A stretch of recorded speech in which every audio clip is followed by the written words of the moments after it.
Hey friends, welcome back to Grand Adventure. I'm your host, Mark Guido, and welcome to Craters of the Moon National Monument in Idaho.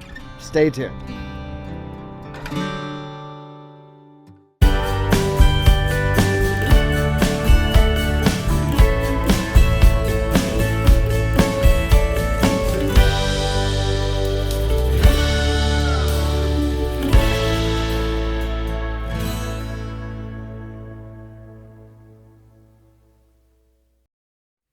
This episode of Grand Adventure is sponsored by the Dyrt PRO.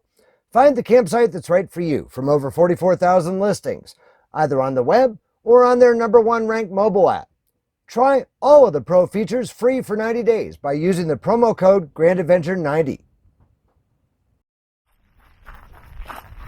So for this week's episode, we are in Craters of the Moon National Monument, which is a massive, massive lava flow in southeastern Idaho. Today we're exploring the National Monument with our friends Dale and Pat from Salt Lake City, and we're doing a little bit of camping in the Twin Falls area. We're going to show all of that to you and more in this week's episode. When you look at Google satellite imagery of southern Idaho, it's tough to miss the giant black blotch of volcanic lava that comprises Craters of the Moon National Monument and Preserve, between the small towns of Arco and Cary. It's one of the best preserved flood basalt areas in the continental United States. The monument and preserve contains more than 25 volcanic cinder and splatter cones. We're going to begin our visit to Craters of the Moon with a short hike to the top of Inferno cinder cone, from which we'd normally enjoy a view of the entire monument, were it not for the thick smoke that has drifted over from the bootleg fire in southern Oregon. The black soil on and around the cinder cones does not hold moisture for long, making it difficult for plants to establish themselves here.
The 618 square mile lava field at Craters of the Moon reaches southeastward from the Pioneer Mountains.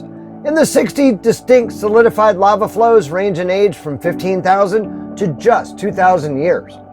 Thanks to the rough, uneven nature of the lava field, the rugged landscape of the monument itself remains remote and undeveloped, with only one paved road across the northern end. The volcanic fissures at Craters of the Moon are considered to be dormant, not extinct, and are expected to erupt in less than 1,000 years.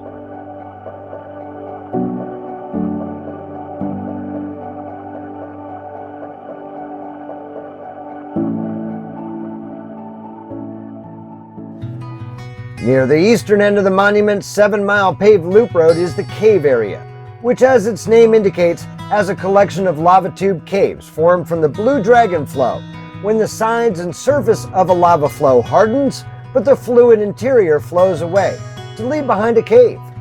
Entering caves in the National Monument requires a free permit, available at either the entrance gate or the visitor center.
Just east of Craters of the Moon, the tiny town of Arco was originally known as Root Hog.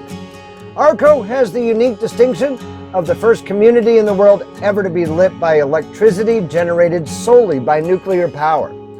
This occurred for about an hour on July 17, 1955, powered by Idaho National Laboratory's BORAX-III reactor at a nearby facility now known as the Idaho National Laboratory.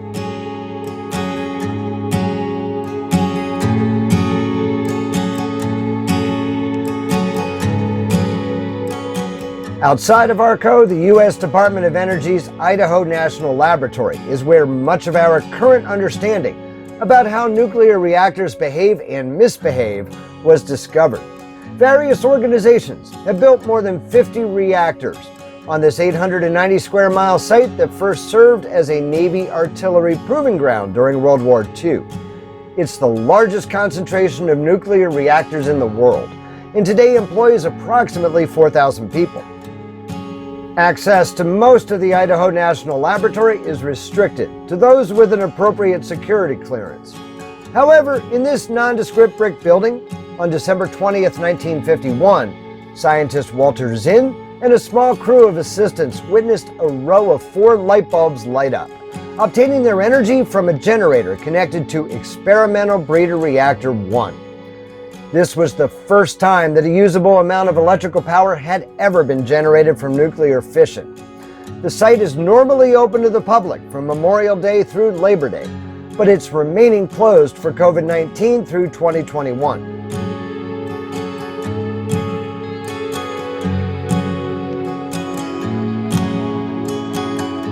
Right over here, adjacent to EBR-I, is the site of the now removed BORAX-III reactor that was the first in the world to power a community nearby Arco. The National Park Service maintains the Lava Flow Campground just inside the entrance to Craters of the Moon National Monument. Here, 42 dry campsites are available with picnic tables and charcoal grills on a first-come, first-served basis for $15 per night in season and $8 per site once the water in the campground is turned off for the winter. No reservations are accepted.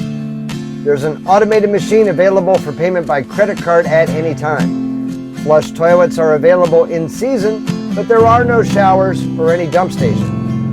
Nestled amongst the lava flow, each campsite offers a unique camp view immersed within the monument's unique geology.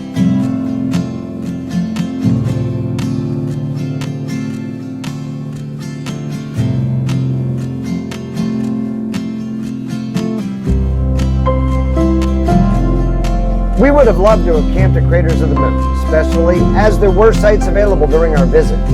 But with temperatures soaring into the upper 90s, we needed at least electrical service to run the 2 air conditioning units in our Durango and stay cool during the heat of the day.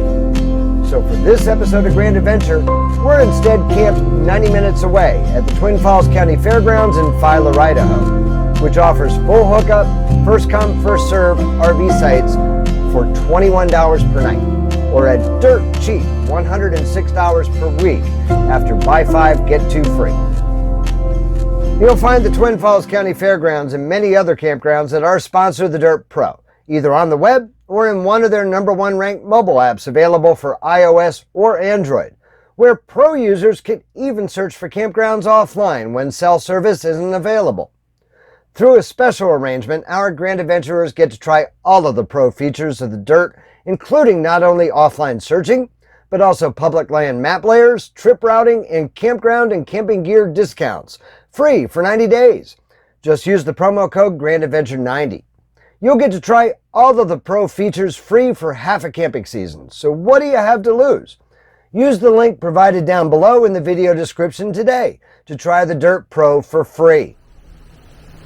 So now that we're based in the Twin Falls area for the next week, we're going to spend next week's episode of Grand Adventure showing you some of the plethora of things that there are to do in the Twin Falls area, including not only a lot more about this beautiful campground here at the Twin Falls County Fairgrounds, but also we're going to bring you to Minidoka, which is the preserved site of a World War II Japanese internment camp. We're going to show you how the Snake River has carved a deep canyon through the Snake River Plain of southern Idaho. We're going to show you the Perrine Bridge, which crosses that canyon, and you'll see some folks actually base jumping off the bridge into the canyon. We're going to bring you to where Evel Knievel attempted to jump his motorcycle over the Snake River Canyon back in the 1970s. I'm sure you remember that. And we're also going to, of course, show you the famed Shoshone Falls, but we're going to approach it from an angle that I'd be willing to bet is different than any you've ever seen before. So if you're not yet a Grand Adventurer, this is the perfect time to go smash that little red subscribe button, the one right down there in the lower right-hand corner of your screen. And ring that notification bell to be sure that you come along on each and every Grand Adventure, which we premiere each and every Wednesday evening. Now, we'd be honored if you shared the channel with your friends, family, and on social media. It's extremely important to us that if you like this episode, please be sure to give us a big thumbs up down below. And while you're down below, That's where you'll find the comments section where we'd love to hear from you after each episode. So until next week, please remember, life is nothing but a grand adventure. We'll see you then.